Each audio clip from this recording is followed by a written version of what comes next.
Hey, this is Michael with Top Dasher for Beginners.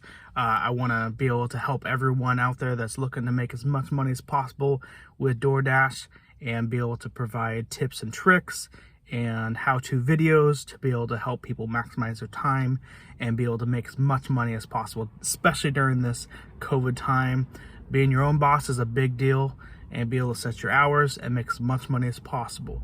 So consider subscribing and liking the videos so that more people can get some advice on how to be a top dasher during COVID-19 times. All right, knowing which orders to accept and which orders to decline is going to be important to be able to stay a top dasher.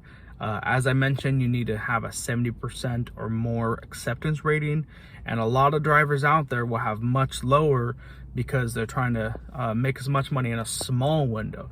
But me and you guys that are trying to be top dashers and make money for your family, a longer shift, like 8 to 12 hours like I usually do, you need to accept more orders. And so knowing which ones are smart to choose and which ones are the best to decline can be tricky. So I'm going to show a few examples on the extreme side to be able to show you what to look for. So I'll throw out a few more videos with some more examples, but these are some good ones. And so this one right here, it's 7 miles for about $5. Doesn't look that good, but a lot of times this is going to be declined by other drivers, so more than likely it'll be ready, and you can probably get it done within 15-20 minutes. So you do the math on that, you're going to be making $15 to $20 an hour during that time. And so even though it's a little bit further, because you want to be sticking close to $1 per mile, this is a little bit less, but it'll be ready. More than likely it'll be ready to be picked up instead of waiting at the restaurant. And once you're done, a lot of times I choose a delivery that's gonna, instead of leaving my territory, I'm gonna stay in my territory. That's a big one too. You want to make sure if you're taking something that's a little bit less than $1 per mile, if you can stay within your territory, that house or apartment is in your territory, as soon as you're done with that delivery, you'll be able to pick up another one right away. So don't be declining orders that are a little bit less than $1 per mile, especially if it looks like, if it's busy, then a lot of times it's going to be declined and that's ready to be picked up, and you don't have to wait at the restaurant very long. So definitely keep that in mind, because that can help save a lot of time instead of having to wait. This next example is one I would decline, especially during busy times.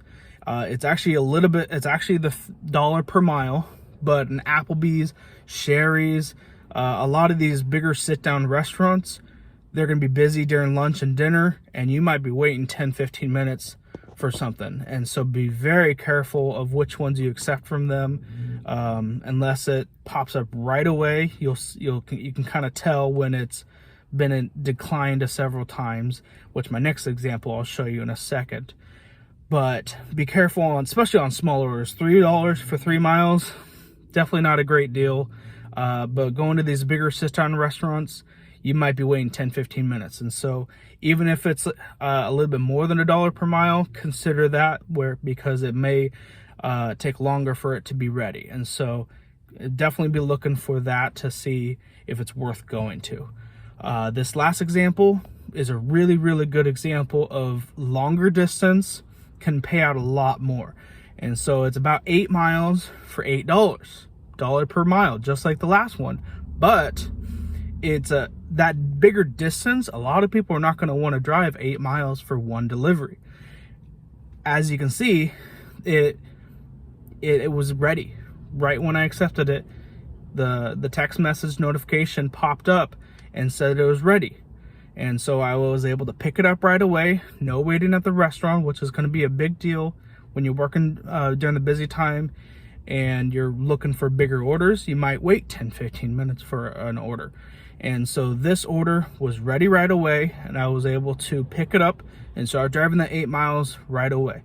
The big thing that I have seen is with these sit-down restaurants, occasionally with a fast food, but a lot of times with bigger distances from sit-down restaurants, you'll see things like this. I got a $9 additional tip for this order.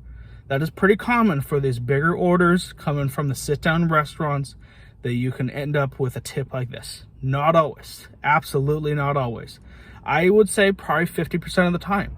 And so rolling the dice, I might take 10-15 minutes to deliver this, but to do $17 in that small amount of time is a big deal. And that's where you go from possibly $15 to $20 an hour, and then you jumped up all the way to $30 to $40 an hour. And so that's a big deal. And the thing you got to realize is that maybe during those lunch and dinners, you might be making the $30 to $40 an hour. And then during the slower times, you might dip down to about $15 an hour.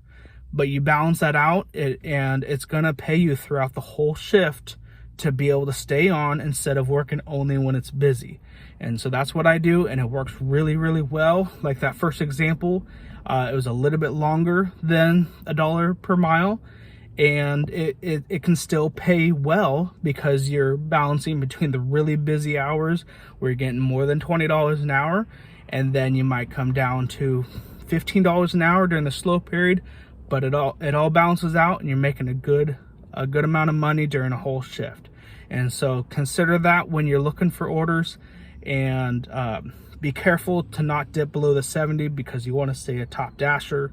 And every time you decline it, you will see the percentage.